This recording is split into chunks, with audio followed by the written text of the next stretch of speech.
Welcome to the Master Series, your guide to intelligent production, brought to you by Entertainment Partners. I'm your host, Natalie Nelson. In the Master Series, we focus on important issues impacting the entertainment industry and its workers through in-depth discussions with legal, tax, payroll, technology, and production experts. Today, we are commemorating Pride Month as we present Pride Plus, celebrating Pride Month and LGBTQ plus film and television.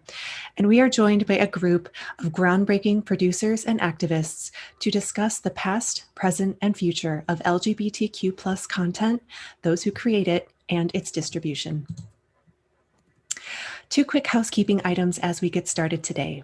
First is that we encourage you to post questions for today's panelists in the Q&A section of the Zoom call. Simply click the Q&A icon in the navigation menu, and we'll do our best to save time after the discussion to answer your questions. Also, please take 30 seconds to answer a short feedback survey following today's webinar. This includes the opportunity for you to give us feedback, as well as to suggest topics for future webinars. And your feedback is very important to us, so 30 seconds is all that we ask. Now let's meet today's panel. Today we are joined by Bruce Cohen, an Academy Award-winning, Emmy and Tony-nominated producer of film, television, theater, and live events. His notable film credits include the Best Picture-winning films American Beauty, Milk, and Silver Linings Playbook. He is Emmy-nominated for producing the 83rd Annual Academy Awards. He has executive produced Pushing Daisies and Broadway at the White House for First Lady Michelle Obama. He has co-produced the Tony-nominated plays Slave Play and The Inheritance, and currently he is in pre-production for Rustin on Netflix in partnership with the Obama's production company Higher Ground. We are also joined today by Damien S. Navarro. Damien began his career as a startup entrepreneur building the LA-based consulting firms Earthbound Media Group and The Institute. He is former president of VIMBY. He is former faculty of Chapman University's Dodge College of Film and Media Arts. His business and creative portfolio includes award-winning docuseries, as well as national and international advertising, public relations, and fundraising campaigns for several Fortune 100 global brands, studios, nonprofits, and publishers. And currently, he is the executive director of Outfest. We are also joined by Jared Milrad, an award-winning social impact filmmaker, entrepreneur, and lifelong advocate for social change, who has spent over 2 decades leading transformative initiatives. He is founder and president of the Social Impact Film Festival, A Show for Change, and the nonprofit Movie Karma, working with over 500 filmmakers in over 50 countries. He has participated in presidential campaigns for President Joe Biden, Hillary Clinton, and President Barack Obama, also serving in the Obama White House administration. A finalist in the Sundance Institute's prestigious Epics Lab, Jared is an accomplished writer, director, actor, and producer who has created numerous films, TV pilots, web series, documentaries, political ads, and PSAs. We are also joined by Jim Fall. Jim's feature film career started with the acclaimed independent feature Trick, which premiered at Sundance Film Festival and was the closing night film at Outfest in '99. His studio directing debut was the Lizzie McGuire movie starring Hilary Duff, and his other notable credits include So Notorious, the cult comedy favorite Grosse Pointe, Wedding Wars, Holiday Engagement, Holly's Holiday, and Kristen's Christmas Past. Most recently, he has written and will be directing the upcoming Trick 2, which reunites the original entire cast of Trick. Also with us today is Laura Ivey, a producer and executive of film, television, and theater with over 22 years of experience in production, finance, and sales sectors of the entertainment industry. Her recent productions include the Broadway musical Mrs. Doubtfire, which opens this December, Walking Out, starring Matt Bomer, Bill Pullman, and Josh Wiggins, and Meg Ryan's directorial debut, Ithaca. Laura is a member of the board of directors of Maestro Music. Previously, she served 2 terms as co-president of the board of directors of Outfest in Los Angeles, and she is also a member of the State Bar of California.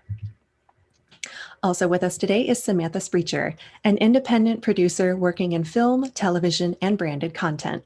Her notable credits include the films Here Today, Parental Guidance, America's Sweetheart, and the FX series The Comedians.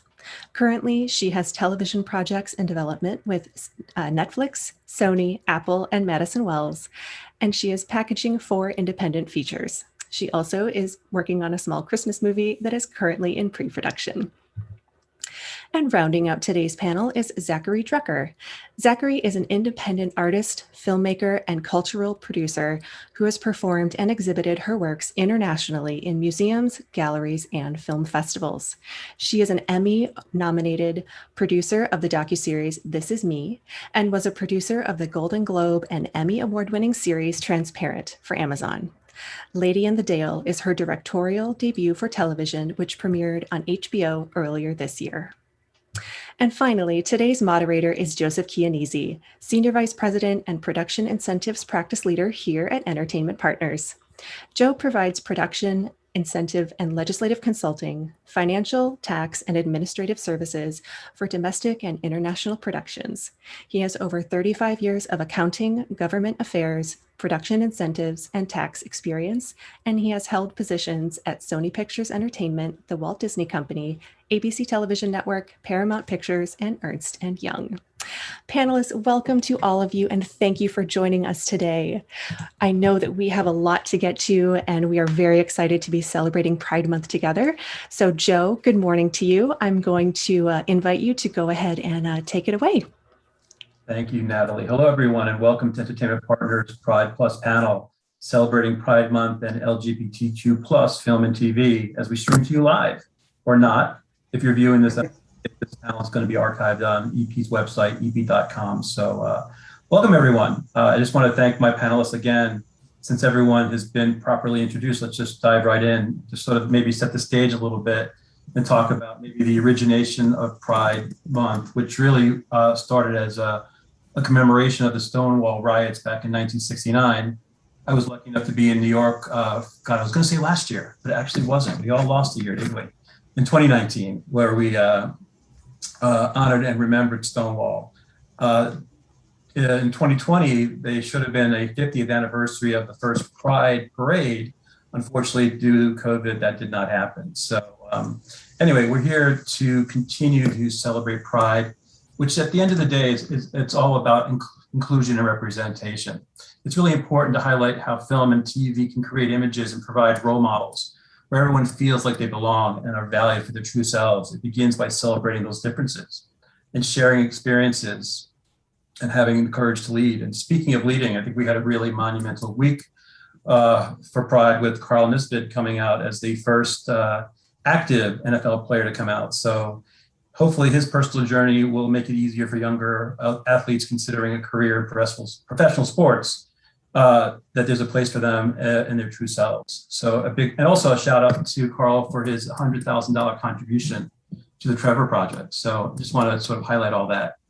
But really what I wanted to start today is to talk about, actually sort of how people might remember the beginnings of LGBTQ, too many letters. Anyway, gay content. I know over the weekend we were going back and forth through emails, sort of acknowledging the Rotten Tomatoes top 200 films. And I want to congratulate Bruce for Milk and Jim for Trick. But I'm going to be relying on all my cinephiles here to talk a bit more about some films that really sort of, in their minds, sort of made a difference. And then we'll start talking about what's going on today in film, talk a bit more about your careers and where things are going. The topic of film, gay film, can really be a topic amongst itself. I mean, there's a great documentary out there that I think we all know about or seen, The Celluloid Closet, which really kind of capitulates up to, I can't remember where that film ended, but really where gay content sort of was and where it ended up at that point. And I just needed to highlight one sort of quote from that documentary that still haunts me today. And really what it said, it was homosexuality depicted on screen was something to laugh at, something to pity, or something to fear. And again, leaving a legacy, teaching straight people what to think about gay people and gay people what to think about themselves. So what's interesting is that finally, over the years, we now have new voices that have emerged that are open, unapologetic, and are telling stories about their lives, their true lives, and our true selves. And there's also the Hulu documentary out now, Pride, which I haven't seen yet, but I do want to mention that our fabulous Zachary Drucker is featured in that documentary. So again, there's a lot out there in terms of history. That's a 6-part documentary series chronicling the struggle of LGBTQ civil rights in America from the 50s till today.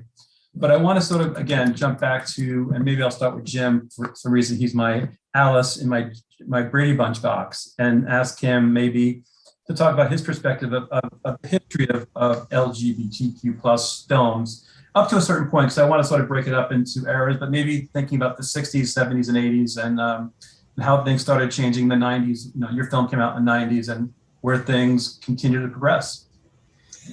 Well, you know, my point of view, I'm a child of the 70s, was in high school in the late 70s and early 80s. So I just remember very early, well, at least in high school, thinking if I ever get to make a movie, I'm going to make only gay movies. That didn't quite work out, but you know, I made mostly gay movies. But you know, in late 1978, 79, 80, there still weren't many positive, if any positive representations of gay people of any kind on television or film. And it wasn't until the movie Making Love came out in 81 that it kind of blew my mind, because in some ways it still hasn't been surpassed, because it was a studio movie, a love story centering on gay people. In a lot of ways, it's still a groundbreaking movie, and that really solidified my. It kind of pushed all my buttons, because I wanted to make a romantic film. I wanted to make something that would make me laugh and cry, and that movie wasn't a comedy. But my point is, it was an exciting time to grow up as a filmmaker, because we were entering this phase of like, where more and more you know, gay queer voices just had to be heard. And by the time I finally got around to making my first feature in '98, Trick, we were still at a place where a glass ceiling hadn't been broken, and a gay indie movie hadn't broken through in a huge way yet. But I mean, influences, the movie Outrageous in 1977, a sweet little movie from Canada about a drag queen who comes to New York to make it big. I mean, that movie touched my heart. And of course, Tales of the City, the first one on the first version on TV. Those were my influences, at least when I was a younger filmmaker. And I want to give everyone else a chance to comment, but I remember, I think the very first film that I remember was The Boys in the Band. And I have to be honest, that version sort of scared me a little bit. It just felt a bit, you know, unhappy, which is interesting, because seeing the newer version, both the stage play and the Ryan Murphy version, it just seemed happier, even though the story was the same. It's just something about how those characters were depicted on screen that I felt different about, or maybe I'm different today than I was when I saw it the first time. But it, again, goes back to the comment, what you see on screen influences how we may feel about ourselves. Bruce, I wanted to maybe ask you what film sort of stands out for you in terms of, you know, in this history of gay cinema.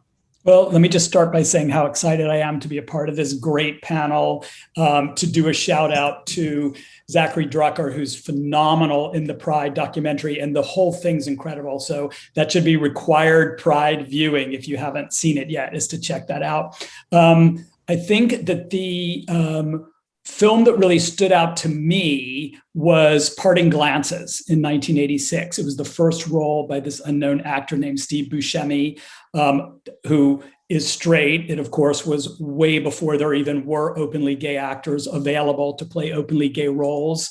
I was a Directors Guild trainee working my way up in the business, was not out at work. No one really was at that point. And that movie just made such an impression on me. You know, it was the very opposite, Joseph, as you were saying, of roles that we laughed at, pitied, or feared. You know, here was this incredibly three-dimensional AIDS story with this brilliant young actor, which gave me big cred later in my assistant director career, because in 1991, I was the first AD on Hook, directed by Spielberg, and Dustin Hoffman played Captain Hook, and Dustin would stay in character all day long, really more, not to be method, but just because he loved being Captain Hook. And one day he announces, "The greatest actor of his generation is coming to our set today. Mr. Cohen, who is that?"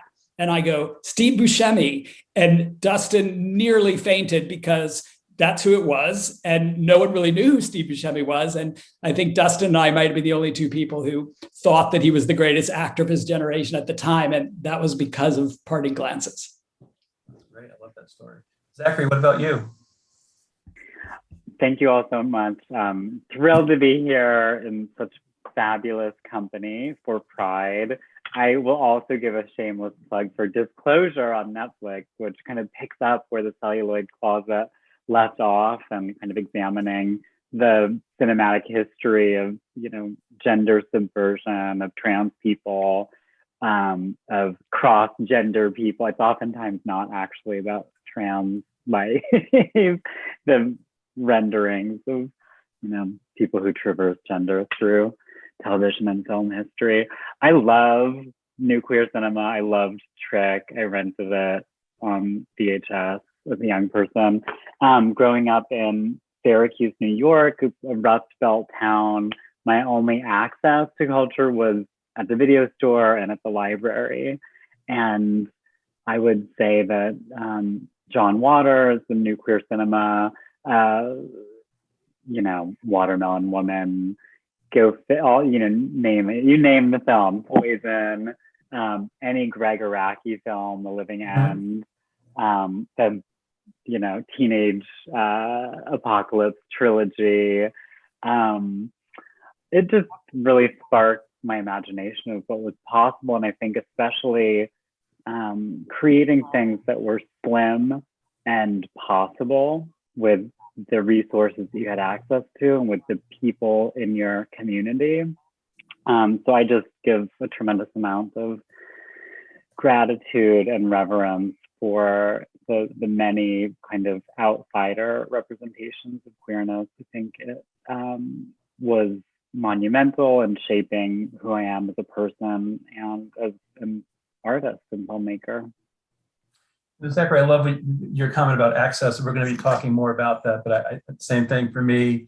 I'm a bit older, but yeah, my access was the library and the video store, and now everything has changed so much with streaming services and access to content in so many different ways. So I'm excited to be talking more about that a little bit later. But to move on, I wanted to give Samantha a chance to maybe highlight a film that sort of stood out to her. Well, for me, it was a little less about film. And happy Pride, everyone. I'm so psyched to be here and to be here with all of you. For me, it was less about films, and my adolescence was completely changed, and my identity was so made by MTV, which launched, and the new romantics of like Annie Lennox, Duran Duran, Kaja Gugu, like all of these British bands, and then it fed into American bands too, but who were playing with gender. It was very rigid in the 80s, and then like it just sort of exploded, and boys dressing as girls, girls dressing as boys, and it was all just so queer and so wonderful. And as a 15, 16-year-old, I fully leaned into it, and I didn't realize that I was so gay at the moment, but it really just sort of spoke to the core of who I am. And then, and this will be, I'm sure you're gonna touch on this in a minute, but also I came to Southern California for college, and Outfest existed at the time and was just a little teeny tiny film festival. And for me, being able to go there and to see films, I mean, I remember seeing Trick at Outfest in '99, it was amazing. And just to be able to see myself on screen in a way that I couldn't see on television, other than MTV, which I love, but on television and in mainstream theaters, made all the difference. So that was my cultural reference. I love your reference to Outfest, because I moved to Los Angeles in '97, and I wasn't out professionally and not even out to a lot of people personally. And the first place that I gravitated to, I mean, I don't even remember how, was Outfest, and just be struck by the images and seeing, images of me or who I wanted to be on the screen. And that was just so important, really important. So that gives me a perfect segue to Damien, since he is our Outfest representative. But maybe, Damien, tell me what film stands out to you, or TV, or any sort of content. Yeah, I definitely was a television nut. So I think one of the most exciting things about what Outfest is doing is bridging into other forms of media and really understanding that there's, as we just heard, music and television and film have all collectively kind of worked together. And what's really important right now is to understand where creators are coming from, especially younger creators. And I went through the very traditional film school process, and then was very interested in directing and got into producing and content, and kind of came back full circle. But really now, creators IP is coming from any place, whether it's live theater, whether it's television or music. So I really do love to see how Alphas is continuing to evolve past simply independent film, which of course was such a mainstay in so many of our lives and was the first time that visibility happened. But now really seeing accessibility due to Entertainment Partners itself, due to technologies and production, red camera systems, digital systems, like the accessibility to really produce something exceptional now. The barriers are slowly coming down. However, the funnel is still very tight at the top. And so when you look at the things that have made it through into the mainstream, there's very few, especially that are representing a lot of individuals like myself as a person of color. And so I think it really is important to look back at, like, historically, what are some of those that I really resonated with? I mean, The Wedding Banquet comes up always because it was the first time I really saw kind of a biracial or a person of color with a Caucasian man, and going through a cultural sensitivity, adventure in a comedic way. And I remember that just resonated. Before that, all I can remember is I Love Lucy was the only thing that looked like my household. So I really started to appreciate, and that, people of color weren't all of a sudden, always the victims, and we're always the antagonists in these stories. And I'm just really excited to see how those are progressing. Of course, one of my favorite films of all time is Carol, which doesn't have either of those things, but I think, fundamentally really shifted our ability to see a lesbian relationship in a very different way. And I think that's what's really exciting about Hollywood today, and just the entertainment industry, is we're finally getting past the cringeworthy moments where we're all sitting there, and even some of these films that we're talking about, always had that moment where, like, oh, there it is, well, we knew that was going to end to that couple, or that was how that was going to end or start. So I'm excited to see that some of these new stories are coming through. And I think really what our tasks now as an industry is also, and this is what I was so excited about when Disclosure came out, was to look at how history needs to be revised, how we've seen things through a revisionist history of especially our queer history, and how we have to actually go back and correct that. There's some great projects like Polly Murray that's coming out, and others that we're starting to realize the nuance of who is behind these stories. Stonewall was a great example. And that particular film, and how we're like, no, that isn't how it happened. And we're finally starting to get more and more voices to come forward that we can document in a different way. Great. You said the word cringe, and going back to what Jim said earlier, I remember seeing the movie Making Love, so excited to see it. And I saw it in New York City, so sort of a very, you would think, open-minded theater-going audience. And there was cringing, and there was laughing, and there was actually people leaving the audience. And I was surprised by that. And I just happy to say that I don't think anything like that happens today. So we've definitely come a long way. So Laura, what about you? What stands out for you in our LGBTQ past? I'm a little bit more like Samantha in that, I loved going to films, to sell films a couple times a weekend, growing up. But they were in movie theaters, probably more traditional big studio films. And I think the absence of LGBTQ characters was notable.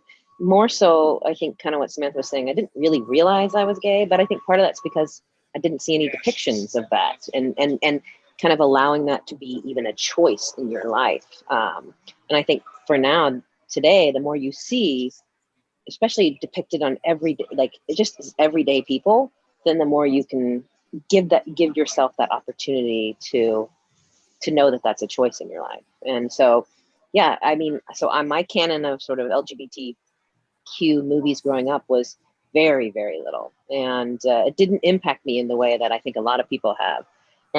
But I also think, that's part of the problem. So I look forward, and I think we are changing that, and I'm super excited about that.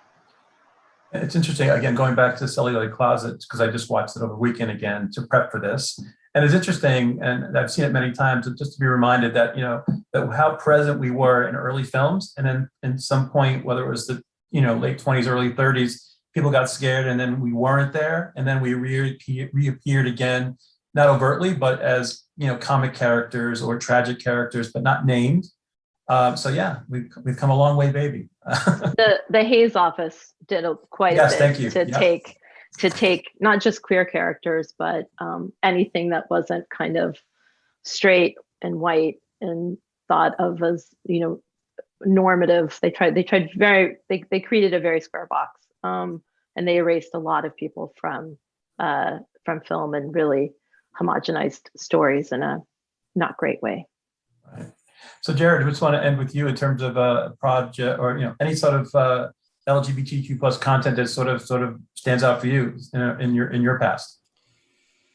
Sure. I mean, for me, similar to what others said, I think growing up in, 90s, 2000s, in my case, Will and Grace was obviously, I was aware of as like, okay, there's two gay characters, but I didn't feel like I connected to them, frankly. Like, I think there just weren't many options for those of us of that generation. So for me, it was really Brokeback Mountain, which I think is made fun of and is like maybe the source of some jokes these days, but I think it's actually an incredible film. For me, I saw it as a closeted gay kid in North Carolina at the time in college, alone, didn't want to tell anyone I went to see it, but was just like deeply moved by seeing a modern gay love story essentially on screen. So I think that's why I do the work I do now, which we'll talk about later through my nonprofit movie. Karma is really fostering more inclusion in the industry because I myself have experienced the power of not seeing representation. And then when you do see it as a young person, how impactful and really transformative that can be.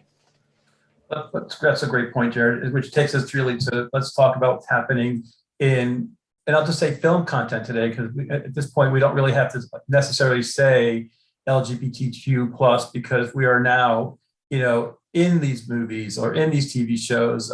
It's not just necessarily about us, we're sort of part of the spectrum of everyone. So maybe I'll ask all our producers to talk about, how content overall is changing in the last decade or so. And Bruce, I'll start with you if you don't mind. Not at all. I mean, the change is massive in so many different ways. And I think, we've all seen one of the really exciting positives of the streamers and their emergence has been in the just sheer amount of LGBTQ content from all over the world that's available to people from all over the world. I mean, it's overwhelming in a really beautiful way when you hear our stories of how little content we had and how little role models there were and how much we struggled and how much time there might be in between where we even had access to gay content. And, now for better or worse, 24/7, because we should also be out doing other things than just addicted to our screens, being the father of a 10-year-old. The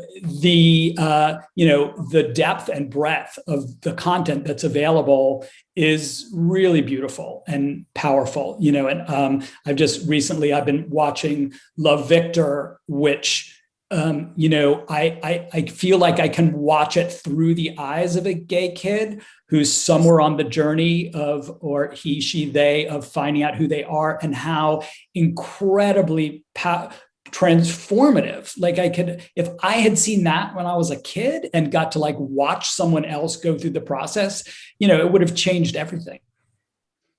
That's a great point, because I came out later in life than some people, and everyone's like, well, why was that? Was there issues with family or religion? And I said, no, the answer is no. I just didn't feel there was sort of anything that I felt represented by. So I kind of felt a bit alone. So it goes back to, again, how powerful this medium is in terms of helping people feel that they belong. So thanks for that. That is a great show, Love, Victor. Thank you for bringing that up. Laura, what about you? Talk about what's happening today with overall content, whether it's specific to LGBTQ plus or inclusive of those characters. Sure. Sorry, I'm about to lose power on my computer, so I'm switching devices. But I think that one of the most amazing things, it's exactly what Bruce was saying, which is that, the prom just being a fun, a representation of fun. It's, there was a while, and I'm not faulting them because I think all of the movies that we've had are amazing, but a gay movie was thought to be a coming out movie for so long. And it was and there's absolute importance in that, but just having movies represent gay characters as everyday people, I think is, you just happen to be gay, but you're still in a romantic comedy and you're still in, whatever kind of storyline, I think is the growth that we're seeing, and I think the growth that we still have to do. But I think it's coming, and I think it's there. And like Bruce said, I think the streamers, just the amount of content they have to have, and the broader group of people that they are serving, you know, I think it's going to serve the diversity of content across the board. Agreed. What about you, Jim? If I can find my unmute button. I'm agreeing with all of you. You know, I think another. It's interesting. There is such a plethora of amazing content now that you can access everywhere. I still wish there was the movie or the show, and maybe it's more movies than there is TV, because there's so much representation now in television. I've been watching Shrill, this last season of Shrill, and I've been just loving the fact that there's just these parallel stories with the lesbian couple, and I don't know, all of it seemed very effortless and wonderful. At the same time, I feel like there still isn't like a feature film that I can think of in recent memory where there's just a gay character, as sort of Laura was saying, that's just gay, and it's not about being gay. It's just the lead, I don't know, a thriller or a crime film. And maybe I'm forgetting something, and please tell me if I am. I feel like we haven't gotten quite there yet. I think hopefully it's soon, but other than that, when I think back on my young self and how little there was to see, I'm hoping the content that's on TV and film now is helping this new generation of young up and coming queer folk to see that there's a life out there if they're in a situation or a town or a family that isn't supportive, that there's that it gets better, once you. It's interesting you mentioned, so I recently saw Cruella, and there is a character within Cruella that, again, is supposed to be gay. I hate to say it that way, but there was so much criticism that I remember reading online, because either it wasn't obvious enough or it was too obvious. It was like, almost like you can't win. No. But a phenomenal movie. I'm talking more like a main character. I mean, I feel like we have so many supportive characters that where's the main character that just is gay and it's not a big deal and not the point. That's right. And maybe I'm forgetting, but yeah. No. Can't remember it all, Jim. I know you're a cinephile, but you can't remember it all, especially it's still early in the morning. Yeah. Damien, what about you? I mean, obviously you're sort of in the midst of it with the festival in terms of, so you're seeing all types of content, so evolving and changing, but, what are you seeing or feeling with regards to the current representation on film or television or any sort of medium? Yeah, it was really fun. I just put a link up for the group and the attendees, which was our out fronts, in which we kind of went through and really discovered, at least from a television perspective, a lot of those stories. And what was so exciting to see with this particular program was how many of exactly what we're talking about right now, how many of these characters are main. So I think Star Trek Discovery is a great example, where it's like, they're just a couple, and it's an incredible, both in front of the camera, behind the camera crew that allows that to happen, because we really need, we need to really get outside of our bubble in order to paint these characters the way that we see them in real life. And there was a number of those shows, The Wilds, Motherland, which I hadn't even heard of, that was really, really exciting to see. Oh, wow. So we are here. We're at this moment. And a lot of them, it is because they are creating writing rooms. And we'll talk a little bit about this. Hollywood, it isn't just a matter of glad saying these many characters are being represented. It is a fundamental change where we didn't see ourselves represented on the business side of things, whether it was business affairs or accounting or the writing rooms or wherever, where we're starting to finally see a switch happen that is affecting, and I think television and streaming, simply because of the sheer volume of it and the ability to experiment more, rather than independent film, where so much goes into one project and so few of these projects ultimately get made. And we see that every year with how many short films that are ready for their first feature that just never make it through that sifter. So I'm excited to see more and more in television, but I gave this list because if anybody wants to know, where are we seeing positive, affirmative, amazing character development, in many cases where the character is not, the main character may be queer, but isn't necessarily going through anything around that particular subject, is really exciting to see. Well, we'll be sure to post that, make sure the larger audience can see that. So thank you for that. I think I put it for all attendees, but we'll. Oh, great. Well, even better. So Samantha, as somebody who's producing or pitching content, somebody who's in the room, what are your thoughts about how, LGBTQ content is sort of being either produced or perceived or sort of just dealt with today? I think it's a wonderful moment in the biz because there really is sort of, people want LGBTQ content. They want, in general, like overall outside of queerness, to make content that's reflective of the world that we all live in.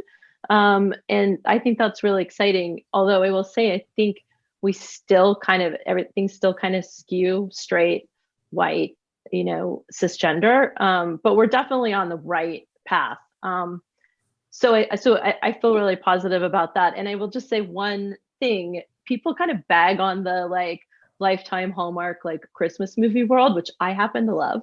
But I will say that they have started, putting queer characters into their movies, and the first kind of round of them were people who just were.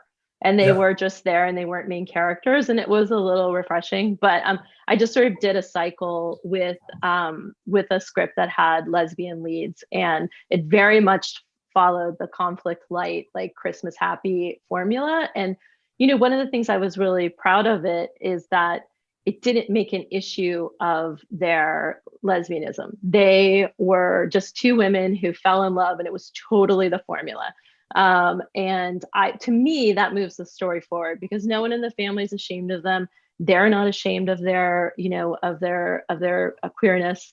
And they just are two women who fall in love, and it's really just kind of fun. And, it ends with the very chaste, kiss at Christmas at the end of the movie, which is, part of the formula. And we didn't end up getting it made this cycle. So maybe next cycle, we'll see. But, I just feel like now there's a lot of those kinds of opportunities, as, like so many of us here, like we've been trying to make this kind of content for a long time, and things needed to kind of be issue driven. And now there's a moment, I think, where you can make, film and TV and branded content that looks like the world that we live in. We can reflect authentic stories. So to me, that's exciting.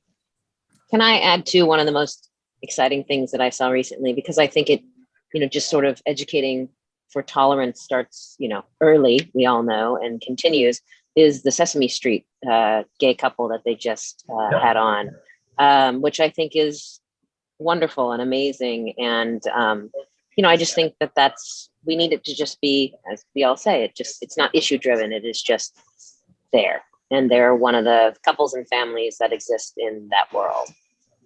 I wanted to just sort of chime in with that because a lot of us who are on this are parents, and my kids are now adults. But when they were little and they're watching, animated TV shows, there was nothing in that world that reflected our family. And it was really disturbing to me because I just would see this sort of, erasure of us, or, and I was probably taking it one step too far, even like a little shame of the family, like unit from the outside world. But now, like, Chris Nee, who has a huge, animation deal at Netflix, is creating content that's reflective of our families. And I think that's so exciting, and that's a huge step forward, because I think when, kids can tune in and see their family reflected back at them, it just has a great normalizing, and like it's just a big hug. So anyway, so I think that's a big step forward too. Thanks for that. So Jared, we're going to talk more about your organization a little bit later, but I know the organization's sort of overall mission is inclusion. But maybe just give your thoughts about, current content today, and how, maybe things that stand out to you specifically in your organization and things you might want to see changed. Yeah, I mean, there's a lot, Joe. I think there's a lot of pieces that folks who are not in the industry may not know. I mean, a few of you raised there's some numbers we know which are not great in terms of representation in front of the screen. They've been improving in some ways and not in others. But Netflix's study, for example, found I think just 2% of their characters were LGBTQ+ in the last couple of years, we know that numbers aren't great for folks of color who are also LGBTQ+. So our organization at Movie Karma really looks at the full picture of not just who's in front of the camera, but also who's behind it. And we know even on shows like Love Victor and others, there's not much representation actually if you go up the chain in terms of folks who are openly LGBTQ+, who are, exec producing, show running, and so forth. So on the executive side, on the director, producer side, we see a lot of opportunity for more representation and equity and inclusion. And that for us starts at the very beginning. So it starts at high school, college levels, but also starts at folks who are not getting access into the industry when they're out of college, or maybe they didn't go to a traditional film school, but really don't have the access, the relationships, the financial wherewithal to get in the door. I think a show like Pose is transformative in a lot of ways because we've seen behind the camera representation and also in front of the camera representation, and also some of the decision makers on the show are LGBTQ+ and often in many cases of color, which I think is a great step forward. But in our view, there's still a lot of work to do. And I think it's just important to think holistically about, again, in front of the camera, behind the camera, and even at the executive level, who's making the decisions, who's actually kind of has that green light authority to make some changes. That's great. So Zachary, this is the perfect segue to you as somebody who's both in front of the camera and behind the camera. We just love your perspective in terms of the content that's getting produced today, but it'll also give us a perfect segue to talk more about representation in front of the camera and behind the camera. Whether it's, gay playing gay or gay playing a non-gay character or non-trans actors playing trans. There's so much here. So I'd love your perspective. Oh my God, where do I start? I have so many thoughts. I mean, there's such incredible and brilliant ideas popping out. So, I mean, I think that we are truly in the age of Aquarius. The past few years, we've kind of landed squarely in this new era. We were in Capricorn before, which is very earth-based. Now this is the age of the internet, of cryptocurrency, of interconnectivity via Zoom. It, I think, is such a indicator of the way that the power of celebrity has been dispersed as well. I mean, if we're talking specifically about filmmaking, and the show Prom came up, right? You have these shows that are just packing in stars that used to carry a multi-million-dollar film, and now they are an ensemble cast. Every generation has its own celebrities. Every microcosm of a generation has its own celebrities. The Warhol idiom of being famous for 15 minutes is come to,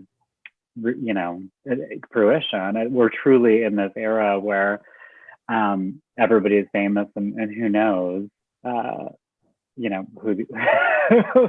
who they all are. You can't even keep track of it. The more, I think, with content, the more specific you are, the more universal it is. And that's always been one of my motivating kinds of ideologies. I think that in decades past, content pandered to the status quo, and so there was a very white middle class container for a story that was meant to be, neutral because white is neutral, and all of these kinds of institutionally, structured ways of seeing the world. And in fact, culture is a tool of social change. It can be propaganda. It can be, it's highly influential. Culture is not neutral. So I think the more specific we are about the stories we tell, the more accessible they are to audiences. And I think that's what the streaming era has revealed to us, that it's often the hits that are highly specific about communities that have been underexposed. I think that representation is the tip of the iceberg. Literally, it is the thing that we see on screen, but there is a whole structure underneath it. And that structure should also reflect the stories that are being told in front of the camera. And I think that's the biggest challenge in our industry, is creating more pipelines for solid career trajectories for young creatives and storytellers. And Outfest, I think, does a wonderful job of supporting young filmmakers and visionaries and dreamers. And it's just crucial that those pathways continue to exist, because there is a diminishing sphere for independent film. I mean, all of the independent divisions of major studios are closing, basically. We have like 2 left, and the streaming services are the giants left standing. I don't know. I mean, I'm throwing out a lot of different things, but I think that at this point we're navigating advanced capitalism in a way that's unprecedented. We have never been here before, and this is truly, I think, the most democratic era of content creation. Yeah. You raise a really great point that we'll talk about in a bit, but this whole consolidation, whether it's companies consolidating or streaming services, how will that potentially, I don't know, bury content in some way? If there's so much, how do you find it? I mean, I know I have a hard time, when I'm looking for things, it's hard to find it. It's hard to find. So can I jump in and react to something you asked that was in your question? To me, I think we're in an interesting, challenging time regarding casting and diversity and what actor is right for a role. Coming from, Bruce brought this up earlier. I mean, when I made Trick, my first film back in '98, you could count on one hand how many actors were out and willing to play a gay role in a gay film. And one was Nathan Lane, I think, and he wasn't right for the Go-Go Boys, so we didn't cast him. So, I mean, so so basically, we did the thing where you bring people in who are willing to play a gay role, and the list was very short. And I got lucky and found 2 straight boys who were great. I didn't know they were straight. You don't ask them that at the audition. In fact, I thought one of them might be gay, but he wasn't.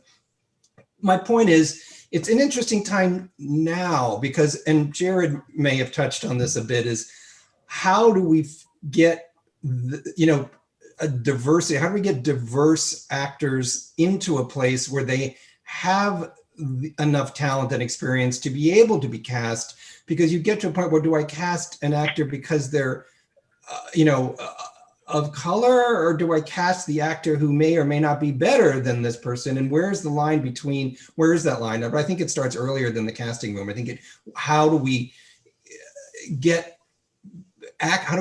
help actors get access, and anyone, even behind the camera also, how do they get the access to get the experience to be worthy of the roles they're getting so they can be hired? And I don't have the answer. I'm just saying it's an interesting challenge right now, specifically about casting and any role in a film or TV show. Well, and I'll just add, because I think it's also, it's a representation being the tip of the iceberg, as Zachary said, and it's also a pipeline issue, as Damien mentioned. And what's happening right now, which is super exciting but super chaotic, is that as more and more projects are being made, largely because of the streamers and how niche everything is, as Zachary said, as more and more projects are being made that are both featuring on-camera underrepresented voices in the Black community, Latinx, LGBT, trans, and then therefore what you need is behind the camera talent creating all of those. The employment possibilities for those groups is growing, and it's actually kind of growing exponentially. And it's to the point where there are actually at times now, there are more projects that need members of those communities to step into roles than there are people to fulfill them.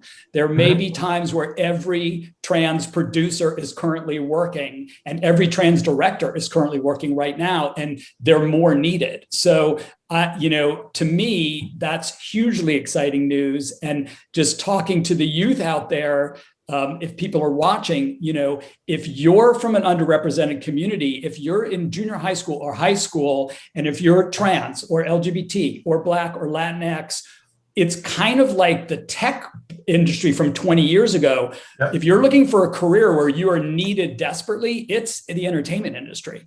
So please come. We need you and we need your voices, and we need you to be a part of this next golden age if we're really going to create it. Thank you, Bruce. The check will be in the mail. That's a perfect statement that I wanted to make sure we brought up, because not only are we going through a production explosion and we're talking about inclusion here, there's so much opportunity because there's so much need. There's just not enough people to service the amount of content that's being produced. So thank you for bringing that up. I really appreciate it. And then, so Jared, let's jump back to you. I want to hear more about your organization, since the whole purpose of the organization is sort of helping with inclusion and representation.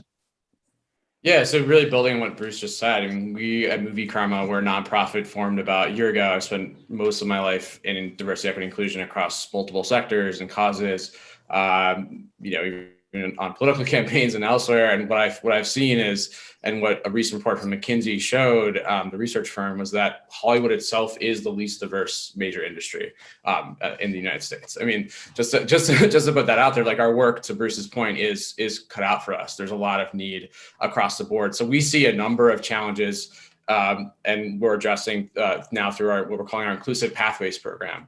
And that starts with what all of you have been talking about. It starts with that pipeline. It starts with that kid who, maybe is LGBTQ+, but doesn't know where to start, doesn't know that there are, for example, music supervisor positions or first AD roles or other positions in the industry because of all the barriers that we know, both financial, access, relationship-based. So our program, because Pathways, is really designed to create those opportunities, really building on what Ryan Murphy's done with his productions, where there's a shadow on every single production, all 70+ episodes of TV that his team creates, from Pose to all the other shows, has a shadow, has a paid person who is shadowing that director, who often is underrepresented or LGBTQ+, and has an opportunity to then lead into director roles. And we've actually met some of those folks who've had their lives transformed because of getting that credit. So it's really about, for us, opening those doors, breaking down those barriers to entry that have existed for so long for folks who didn't grow up in the industry, aren't in LA or New York,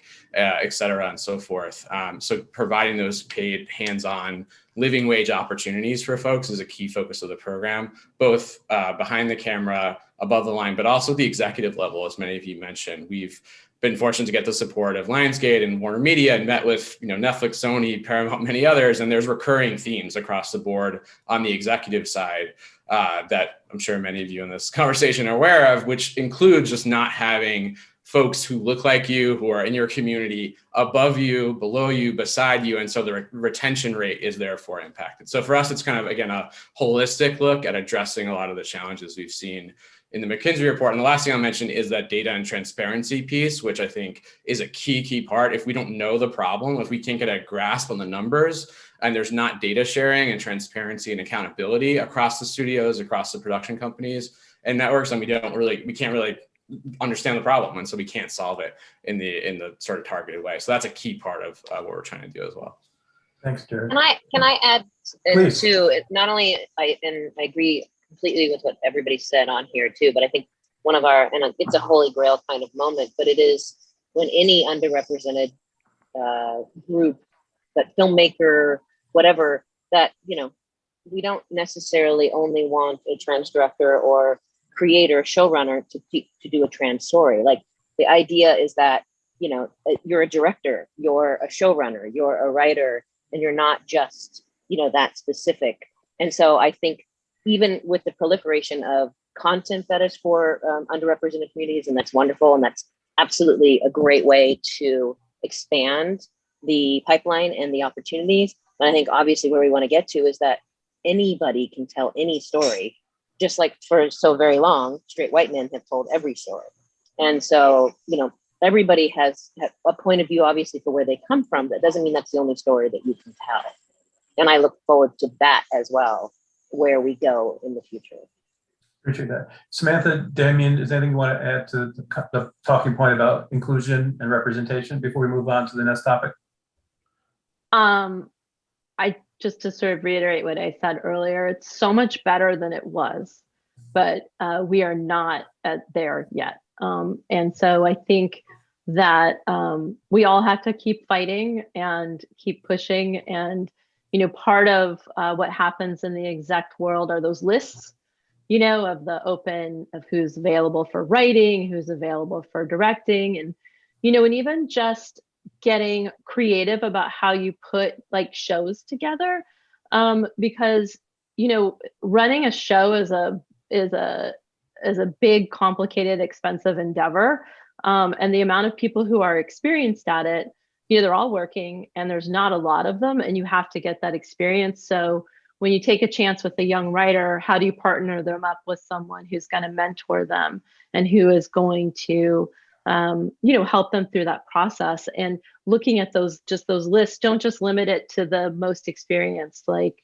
really look for the voices and the people who can tell whatever story you're trying to tell authentically and originally. And there are just, as a producer, there's just ways to put things together where you can also help less experienced voices, not even younger, sometimes they're older people, like, you know, they're young in their career, like find their way up the ladder. And to me, I'm super excited to be kind of at this place in my career where I can do that. I can really start like trying to help make that change and help, you know, surf this wave. Sure. So Damien, I want to jump to you because I think we touched on this, but I want to do a deeper dive, and that's distribution in this whole landscape, whether it's film festivals, theatrical distribution, streaming platforms. I know Outfest is the festival, but there's more than that there. So I really would love to give your thought. Tell us more about Outfest and Outfest Now, and your thoughts about overall distribution and the streaming platforms in general. Yeah, no, I appreciate that, and I'm actually, as one of the only POC people on the panel, going to finish a little bit of think of the last segment too, if you're okay with that. You know, because sure. Obviously growing up as a East LA, you know, Latino, very much an understanding like that cash and transportation, like when we talk about pipeline and where we begin at the elementary school level, economic disparity is absolutely fundamentally what begins at like day one of birth and where you're born into and what family you're born into, regardless of like all these other things. So I mean, I love that everybody's kind of focusing. It's very up pipeline, like I'm doing this and, you know, we're getting better, but really the fundamentals, we had, you know, Bianca Quesada, who was at Live Nation and now is working with Moises Zamora and starting up a new startup. Like when I recruited her to the board, you know, one of the things we talked about is like, what's so disturbing is that 10 miles away in the San Gabriel Valley, there are kids that are queer that have never heard of anything like Outfest or a program or even thought about, you know, a creative and storytelling. Like these are the elementary school level is where this begins. And what I always find humorous in some ways is that, you know, this new program, this new diversity program, this new inclusion program is we're going to do this, we're going to do that. But at the end of the day, 8 people show up, you know, and the whole point is that I've also discovered through a recent hire, our new artistic director, Frida Gadamosi, who was very much clear that it's up to us to go into this community. So Jim, like your point earlier, you know, if I'm not finding these people coming into my casting office, if they're not coming to me, well, then we got to do the real work and we have to go into those communities. I mean, what was always so fascinating of like American Idol is going into those communities and saying, hey, we are here, come to us. And we've had it very easy for over 100 plus years in entertainment of expecting people to get on that train. We've seen all the visions in the films, like I've got my knapsack on and I'm going to make it in Hollywood. But that already takes a certain amount of privilege, because that means they have a home to come back to. They have a financial basket many times for them to be able to take that type of risk. That is not the norm, especially for our communities of color. And so that's something that we need to fundamentally understand, that this goes so early on. And unless we're really addressing that systemic issue, we're not going to see real change. We're not going to see these volumes change. You know, we're doing things like the Transacting Fellowship to address the fact that there's not enough trans actors or non-binary characters to play those characters. But that scale is so tiny, I'm embarrassed at on the Outfest support. The minutiae ways in which we can affect change are so small that it really is a fundamental change where we have to look at the whole political, the political understanding of how we're ultimately putting cash into these families, into these arts programs, into these grassroots ways. And then we're going out to them and saying, hey, I'm glad you got trained. We're here to cast you. We're here to mentor you. But that's not going to happen as long as we stay in these bubbles of our cities and these metropolitan areas.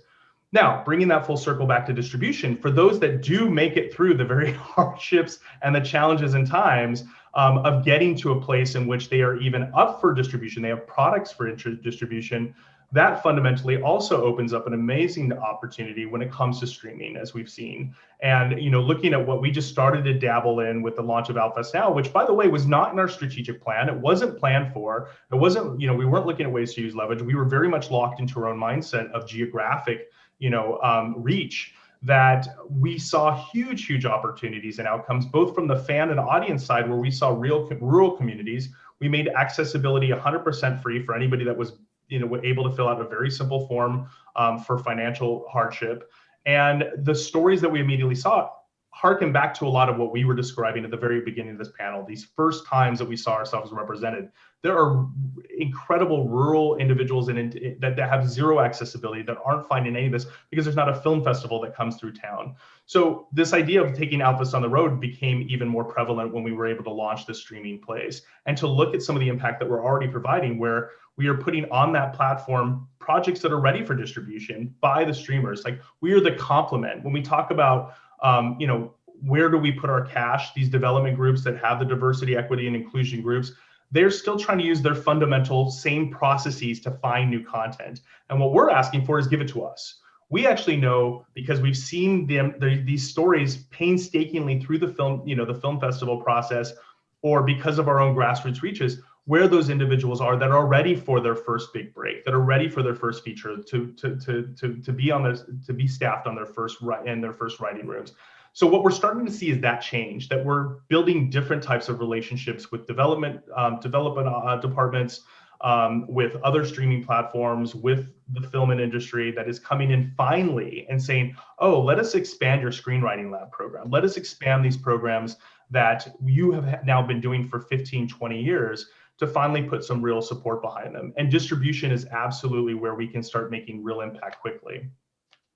And Damon, I want to give you a chance also to highlight another sort of program with Outfest, which is Legacy, which is how we are restoring content that may disappear. So just want to make sure the audience is aware of that, because that's, again, a phenomenal thing that Outfest has been doing for 20 years? How long is Legacy? Yeah, the Legacy project's been around for, I think, nearly 20 years. And that was something that, when we talk about it at Outfest, one of our objectives is to support a creator through their entire life cycle, including post-mortem, like when those works are in desperate need of being preserved. As we all know, things, especially in our early years, we're all on celluloid. Those are all slowly breaking down. And so we partnered with the UCLA archive a while ago to start restoring those films, archiving, digitizing them.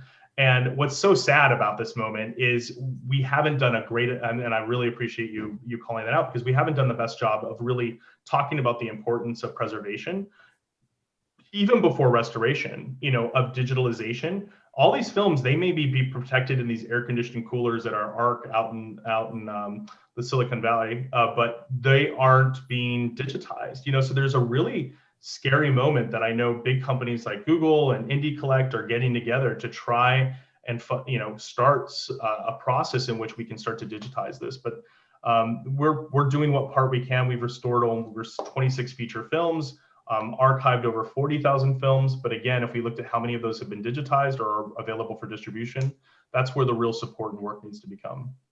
Right. So before, believe it or not, we're almost done.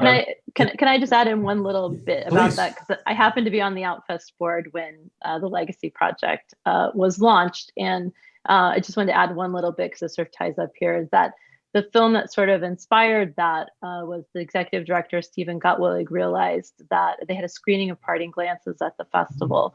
And the print looked like crap. It was terrible. And they found out that, of course, the filmmaker had passed on, and that the original the originals, the negatives one, the film were sitting in someone's garage, not preserved, not being taken care of. And the only thing that existed were these few like really old damaged prints. And that's what sort of started it, because this was a film that was in, our recent history, and was such a life-changing film for so many people that it was like, well, if Outfest doesn't do it, if someone doesn't take action on this, our history is literally going to disintegrate, our film history, like it's just going to go away. So I just wanted to throw it back to Parting Glances, and that was what kicked off Legacy Project, and what a tremendous success Legacy is. I mean, UCLA has a whole sort of class that studies this archive and the elements that are in there. And it's not just films and TV, but it's also,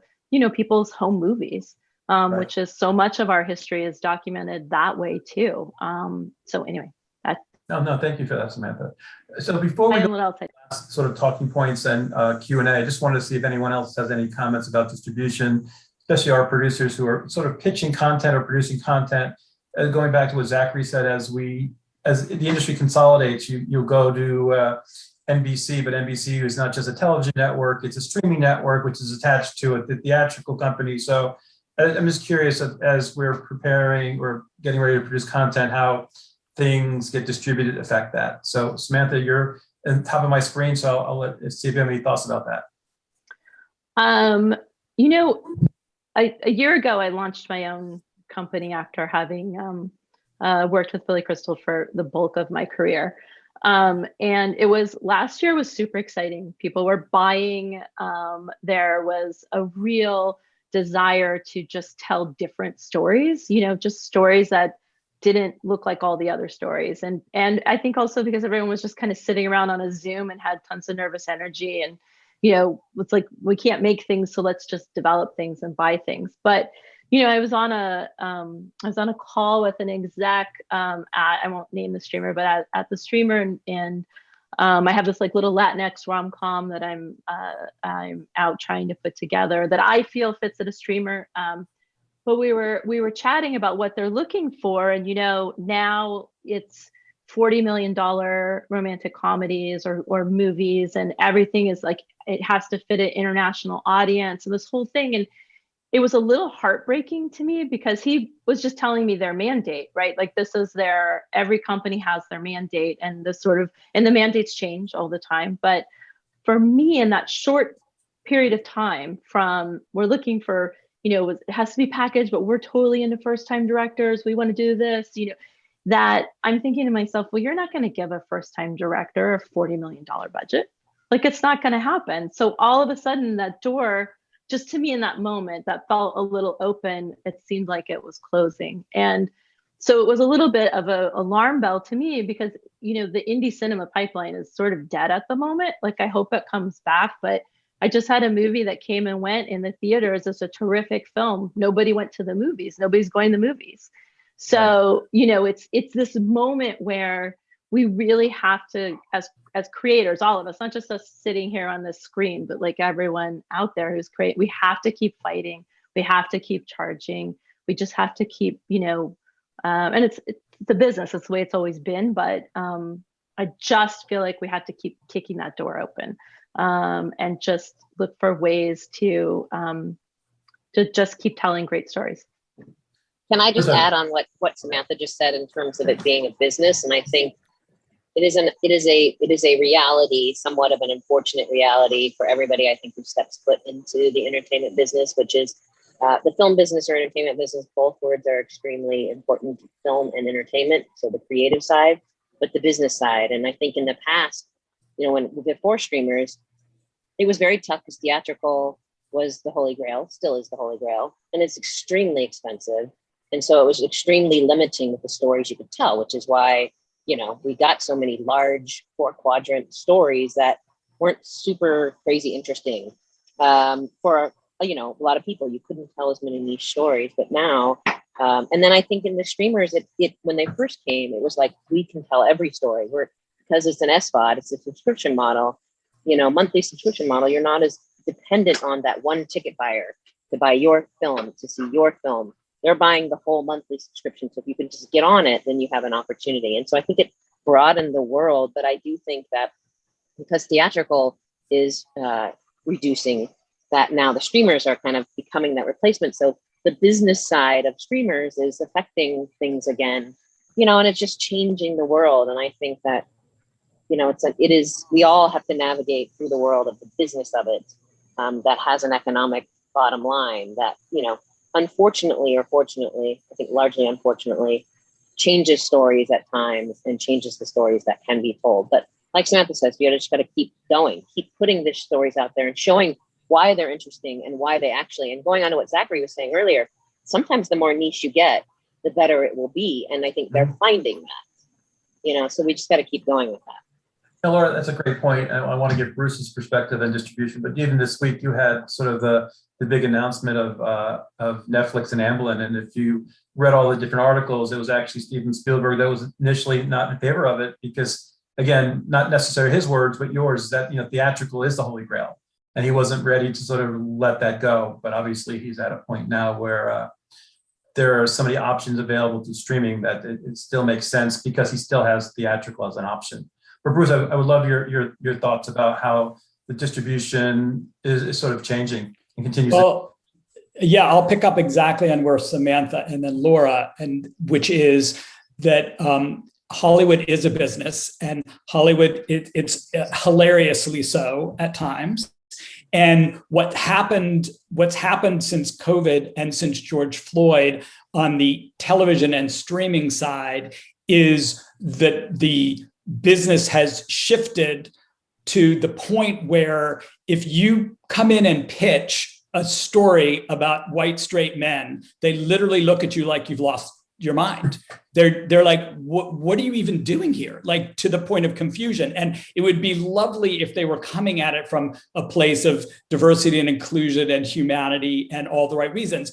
They're just purely from the business model of the mandate is to find all of these underrepresented voices and get all these stories told that haven't been told. And they're in this panic, a good panic, that the audience doesn't want to see the same old stories they've been only were able to see, but they want to see all these other stories. So as far as theatrical, and as far as the window closing, I would propose, part of our job as activist artists is we're in a race, and can we get in this moment on the television and streamer side where they are hiring first timers and they are looking for all these underrepresented voices and they do want to get all these projects made, can we get enough new talent doing amazing work and enough stuff made quick enough so that by the time the theatrical is only doing $40 million movies, we actually have those directors and we have those writers and we have those producers who make those movies, and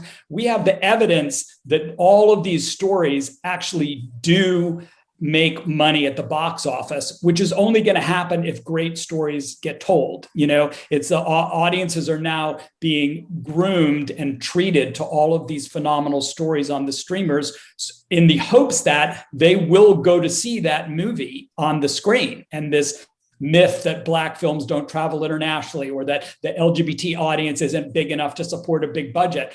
We've got to break those myths down and prove, hopefully, that they're wrong. Thanks, Bruce. So I guess, believe it or not, we're almost out of time, but I want to make sure we leave time for Q&A. But I just want to go back to every one of you and give you all a chance to talk about project, whether past, current, or pending, because a lot of the questions that are coming in are from folks who sort of, how do I get to where you all are? And how do I and again, it goes back to what Bruce said, there's never been more opportunity to do that, but there's a lot of questions of how. So I'm going to go back and start with Jim and Trick and his attempts to make Trick 2. And what, I always find it kind of funny that the movie that followed Trick was the Lizzie McGuire movie. So Jim, maybe just talk a bit about your projects and sort of, how you started and where you are today. Listen, I just started wanting to make a gay movie, and then I found Trick. And to be honest, I don't think I've made 6 features, and each one, the last one was kind of a nightmare, but each one was a movie I wanted to see and had my sensibility. So, it's the old thing. It's like, find a project that's authentic to you and make it, try to get it made and write that script. Like, just now more than ever, you can get a movie or a show made, or at least something online that represents you, and you can do it beautifully with the technology now. You couldn't have done it back in my day, like what the kids today can do. So it's just get that thing made. And to be honest, it's also learn how to write a script. I think writing is the hardest and the least maybe paid attention to thing. Learn how to write that script, do the homework. And it's rare that a good story doesn't get made.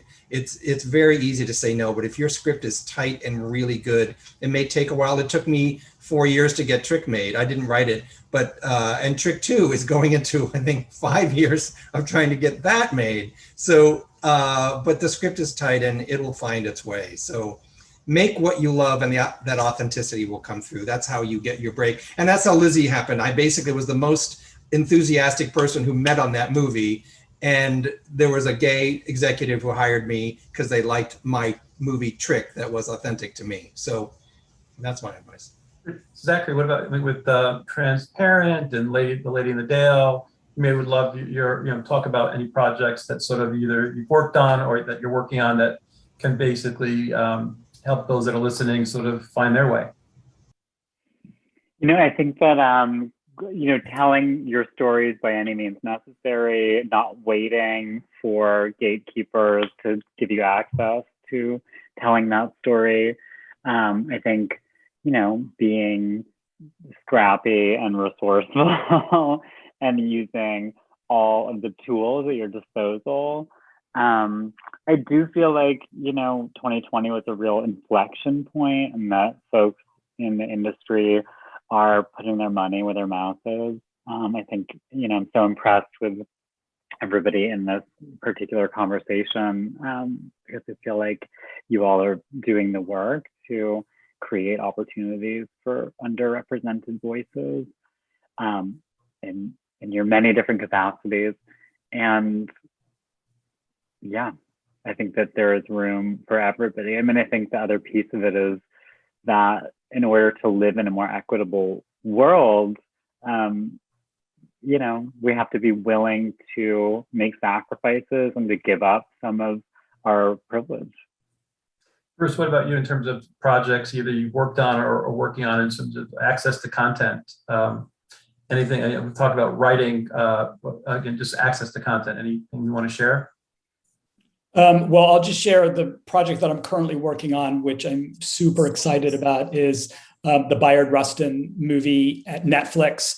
I've been one of the people trying to get that particular movie. People have tried different projects over the years, but this particular version of it going for a couple years. And I can tell you anecdotally that statistically, no one knows who Bayard Rustin is. LGBT people don't know who Bayard Rustin is. Black people don't know who Bayard Rustin is. No one knows who Bayard Rustin is. And it actually harkened me back to Outfest, because there was a documentary in back when I was on the board in like the 90s. And I remember there was a period in the 90s where the LGBT community knew who Bayard Rustin was. He was on the radar of the community, and he has fallen off. Kids today, LGBTQ kids today haven't heard of him. So it's super exciting to finally have a chance to get that story told. I mean, we learn from movies like Milk, and there's tons of other examples that the right narrative film can really become the way that generations know about a story. I mean, we all, we wish we lived in a world where people did read newspapers and read books and watch documentaries, but they just don't impermeate culture the way a feature film, being the holy grail, can. And so to get Rustin made at Netflix with George C. Wolfe directing, and I'm producing with Higher Ground, which is the Obama's company. I mean, to have the Obamas being a part of this moment where Bayard Rustin is going to be presented to the world, hopefully in a way that his legacy is going to live on, just gives me chills just thinking about it.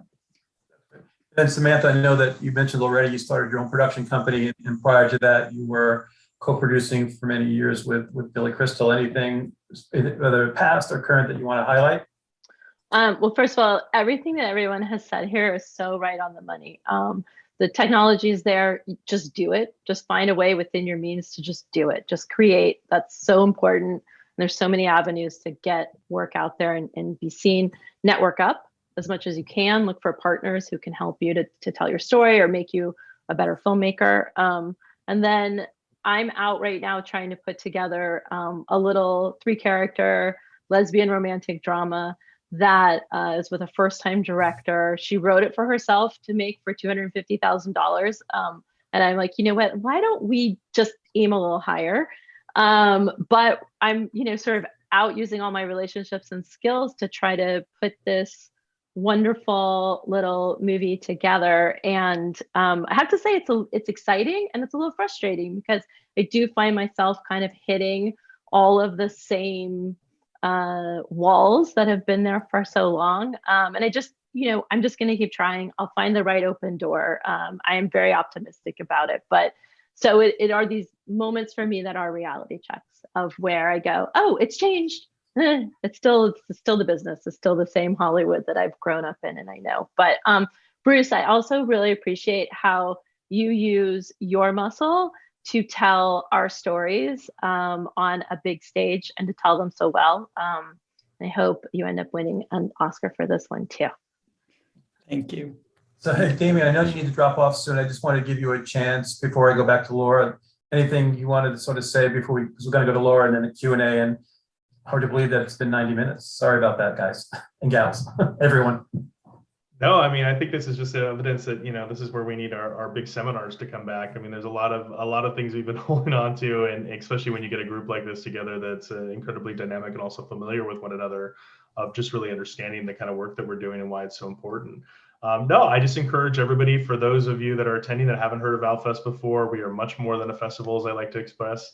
And we are doing, we are continuing to expand our programs. We've been, we've survived COVID. We've kind of thrived during COVID and have some incredible programs that we're continuing to expand and outreach. Save the date for OutFest Los Angeles 2021, which of course is August 13th through the August 22nd with our Friday opening night. So for those of you that I haven't seen in a while, I hope I can see your faces there. But thanking you for letting me plug OutFest, and just wanted to say how much I appreciate for you putting this group together. I think it's really important, and I'm excited for more and more people to kind of check in and see what we've all been up to.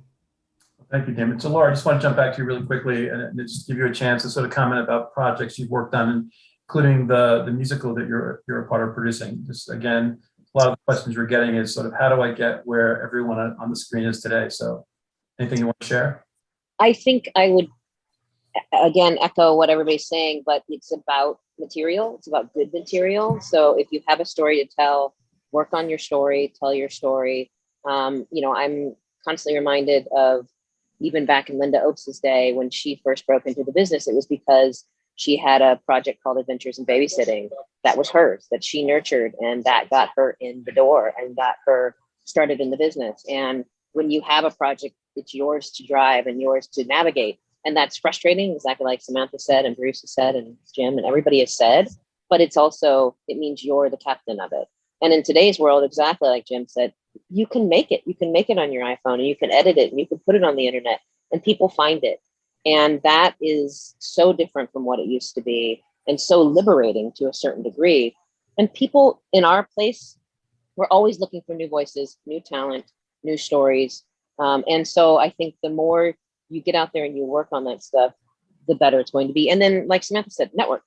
I read Linda Oakes' book and was inspired, and I called her office like incessantly until she let me work for her for free on a movie. And I was like, great, this is what I'm going to do. Like, you pound the pavement, you kind of make things happen to the extent you can. And I think part of that is go grab 6 friends and go shoot something that's 5 minutes long that tells a story that you want to tell, and put it together and put it on YouTube. And it will be found. Well, thanks. So I'm going to go back to Natalie. I know we have 3 minutes, Natalie. I don't know if you have any questions that you want to sort of throw out really quickly. We did get quite a few questions, and I know that we are very, very over time. So I'm going to start. I'm just actually going to pose this one question to the group because we got a very lovely comment from someone that mentioned the fact that when the movie Philadelphia first came out, it made them realize the struggle of someone they actually knew in their lives, but through a perspective, they were actually able to identify with what they were going through. And I know that we've touched on how we need to have representation of everyday people. It doesn't have to be a specific issue. But are there any issues that we really still need to tap into that have not been represented that you would like to see, or that you would maybe want to approach in your work going forward? If anyone wants to take the lead, I don't have a... Yeah. Oh, go, Bruce. Well, I was just going to say, I think that's one of the truly moving and beautiful and exciting parts of our community, is that we're an ever growing, ever evolving family. I mean, Joseph made the joke about there being so many letters, but of course, we all understand the true importance and power of that. And whether we keep adding the letters to the name or not, and the pluses there, the fact that new letters keep being invented and evolved is one of the things that makes it so special and magical. And so, the first thing that came to my mind was non-binary, because that's kind of our newest concept. It's not necessarily linked. It isn't linked to sexual identity. It's linked to gender identity and self-perception. We wouldn't have, I wouldn't have known a year ago that non-binary characters, that is a new frontier that I'm, so excited to explore. I think many people, not to overjealous, many people over the age of 25 or 30 don't really know what it means or understand it. But if you're in junior high school or high school, you do know what it means, and and we haven't been able to tell those stories yet. I think a couple of years ago, we didn't understand the depth and severity to which trans stories had not been told and represented on the screen. And then there was this, again, happy gold rush to tell those stories. We don't even know what's coming next, but I know that in 2 years, there'll be some other new story that we want to tell. And again, I think that's what is so powerful and transformative about our community. If I may add, I think there's ageism. I think stories about older people, older LGBT, older people at all, anybody old, and I consider myself old now. So anybody above, 45, where are those stories? Where are those? Those are very specific, especially with the gay community, especially with the trans community, with any community. I think that's an underserved. I'd love to see more of those stories. Yeah, and I would add that I think nobody ever questions, are you going to run out of white people stories or straight person stories? Like, there's an infinite amount of stories to be told in our community, and I think just what Bruce is saying about Bayard Rustin. I mean, it's like they're there. We still have a lot to do and a lot to tell. Yeah, and I was just going to say, I think it goes to that, as everyone said, the diversity of stories, but also just one of the things we hear in our organization and through our podcast, Rewriting Hollywood, is folks feel like the stories is often defined by just their identity. So it's just about them being trans or just about them being gay. I think we still have a lot of work to do to show full-bodied characters that fully exist within the world and not just defined by what their identity is. That's the ongoing struggle for any creative, to tell full-bodied characters. It's such a great challenge for all of us. But I will just say my own personal thing. I think the way in which the younger generation is kind of schooling the older generation, like just with my pronouns, I didn't really, as a woman, as a cisgender woman, I didn't really understand the value of my pronouns, because I was, I'm like, of course I'm she, hers. And then my kids totally schooled me and gave me the breakdown of like why I needed to do it. And the fact that like, and that's not something, that's generational, that's their thing. And I feel like there's just, even in that little way, like, and Bruce, what you're saying about non-binary, like there's just so much that we all, so many characters to mind, so many stories to tell that, are just funny to me also, like my kids schooling me and like, and I'm like, oh, you're totally right. But anyway, So I think there's a deep, deep well of stories to tell. So Natalie, I'm assuming we probably need to wrap, but I'll defer to you. But I'm tired. I thank our panelists who have hung on this long, and to our audience who have stayed with us up until this point. I am going to conclude our Q&A with that question, since all of you were able to give us your insights. And then for everyone that posted questions both before the webinar, who submitted them early or posted live, we will be posting more questions on our production community forum. So please do head over there, and you can keep the conversation going. And again, I want to thank our lovely panelists for sharing their experiences and their resources and their insights with our audience. It was definitely inspiring to listen to all of you today and to know how much work has been done, but how much work still needs to be done. Thank you all. Thank you. Thanks, everyone. Happy Pride. All right, everyone. And again, thank you. And if we did not get to your question, please know that you can head over to the production community and we'll be posting more questions there. So coming next in our master series on July 15th, we are having the first in our series about production financing, and we'll be taking a deep dive into equity financing. So if you have a project in mind that you would like to get financing for, you're definitely going to want to bookmark that date and join us for that episode.